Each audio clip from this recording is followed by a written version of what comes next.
안녕하세요, 박작입니다. 다들 그런 상상 해보신 적 있지 않나요? 삼국시대 고구려가 통일을 했으면 지금 우리나라의 국력이 매우 높아졌을 것이고 세계 최강국이 되어 있을 것이라는 흐뭇한 상상 말입니다. 하지만 당시 통일 고구려 영토 그대로 쭉 이어진다고 해서 현재 경제 10위권 대국으로 될 수 있었을까요? 오히려 다민족 국가인 고구려가 통일을 했다면 한반도의 정체성이 흐려져 중국에게 먹혀서 공산화가 되었을 수도 있습니다. 그것이 역사적으로 우리에게 옳은 방향이었나 아니었나는 알 수 없습니다. 역사라는 게 그런 거죠. 어떠한 사건이 일어나 그 변화 속에 쭉 이어져 현재로 도착했다고 생각합니다. 오늘의 주제는 삼국시대 초강대국이었던 고구려가 통일을 할 수 없었던 이유에 대해 말씀드리고자 합니다. 사실 고구려의 영토만 보아도 대충 알 수 있는 게 영토는 매우 크지만 여러 나라에 둘러싸인 것을 보실 수 있는데 전성기 때만 하더라도 북쪽엔 거란과 후현족이 있고 한반도에는 백제와 신라가 있어 샌드위치 느낌이 나죠. 여러 나라의 과도한 견제 때문에 이 광활한 영토를 방어하고 통치하는 데 많은 자원이 소모되었지 않았나 싶네요. 사실 고구려는 전쟁을 할 수밖에 없는 환경에 처해 있었습니다. 고구려가 처음 기반을 뒀던 압록강 근방은 농경지로서 적합하지 않았고 척박한 환경에 먹을 것이 부족했기 때문에 결국 주변 지역을 약탈할 수밖에 없었을 것입니다. 5세기 강개토 대왕부터 장소왕까지 엄청난 영토 확장을 했는데 396년 백제를 공격해 한강 이북 지역을 점령하고 이후 신라에 침입한 왜군을 격퇴하고 신라에 대한 영향력을 강화했습니다. 서쪽으로는 요동반도와 요소 일부, 북쪽으로는 만주 송화강 유역까지 확장을 한 것으로 추정되며 광개토 대왕 능비에서는 고구려가 요동과 만주 대부분을 차지하고 한반도 북부까지 장악했다고 기록되어 있습니다. 농담식으로 고구려는 전쟁에 미친 나라라고 하는데 이러한 환경을 보면 살기 위해서 전쟁을 했다라고 할 수 있을 것 같습니다. 특히 장수왕의 남진 정책은 백제와 신라가 동맹을 맺는 계기가 되었고 쥐도 궁지에 몰리면 고양이를 물듯 백제와 신라는 영토는 많이 잃었지만 존버에 성공합니다.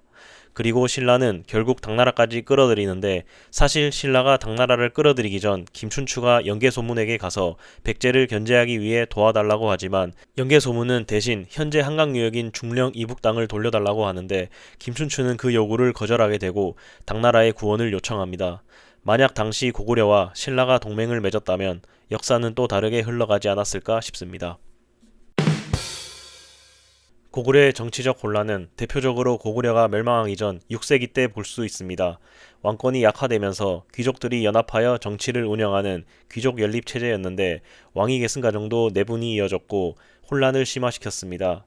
영계소문은 당나라와 화친 정책을 펼치려는 영류왕을 못마땅하게 생각하며 정변을 일으키게 되고 영류왕을 죽인 뒤 스스로 대망리지가 되어 고구려의 1인자가 됩니다. 그 후 보장왕을 옹립하지만 사실상 고구려의 독재자가 되었고 강력한 중앙집권 체제를 구축하고 반대하는 귀족들을 숙청하며 철권 통치를 하게 됩니다.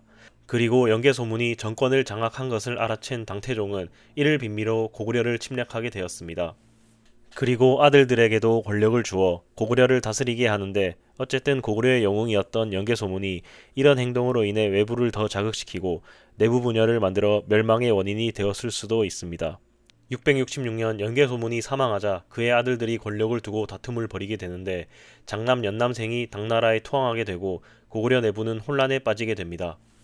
다만 700년 가까이 큰 영토를 유지하면서 영계소문의 아들들의 권력 다툼 빼고 내부 반란에 의한 어려움이 있었다는 기록이 없다는 게 놀랍습니다.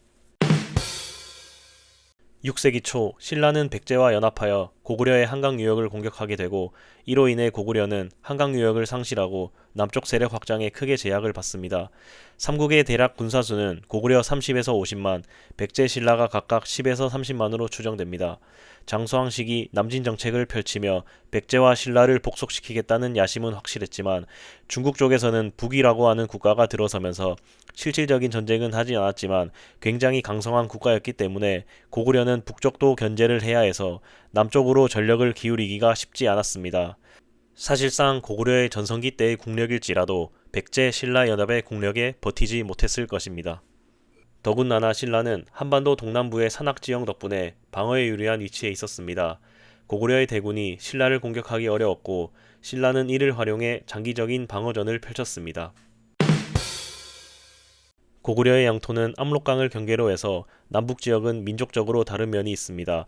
부여에서 갈라져 나와 왕족과 귀족층을 형성했던 부역에 만주와 한반도 북부에 거주하던 예맥계, 넓은 영토를 정복하는 과정에서 흡수된 말갈, 유목민족 등 이로 인해 여러 환경을 포괄하고 있는 국가의 성격을 지녔고 각각 그들이 사는 지역의 전통이나 문화가 있었기 때문에 신라나 백제가 국가를 운영하는 방식과 달리 다문화를 수용해야 했고 내부에서의 결집이나 동족의식이 달라 이런 생각이 통일로 이루어질 수 없지 않았나 싶습니다.